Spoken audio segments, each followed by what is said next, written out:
Hello my dear ladies, ఇది నా ఈరోజు లంచ్ ప్లేట్.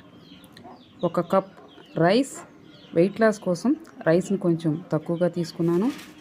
మజిల్ స్ట్రాంగ్గా ఉండడం కోసం కొద్దిగా చికెన్ కర్రీ, ఒక బాయిల్డ్ ఎగ్ ప్రోటీన్ కోసం, అలాగే చిక్కుడుకాయ టమాటో కర్రీ ఫైబర్ విటమిన్స్ కోసం. ఇక కర్డ్ వచ్చేసి డైజెషన్కి చాలా మంచిది. కాబూలీ చనా. ఈ type of balanced plate weight కంట్రోల్కి అలాగే డయాబెటిక్ ఉన్న వాళ్ళకు కూడా చాలా మంచిది. మరి మీరు కూడా ఇలా బ్యాలెన్స్డ్గా తినాలి అనుకుంటే, సరైన డైట్ ప్లాన్ కావాలి అనుకుంటే నా ఈ వీడియోని లైక్ చేయండి, షేర్ చేయండి. మరిన్ని మంచి మంచి వీడియోస్ కోసం మన ఛానల్ని అయితే సబ్స్క్రైబ్ చేసుకోండి. Thank you.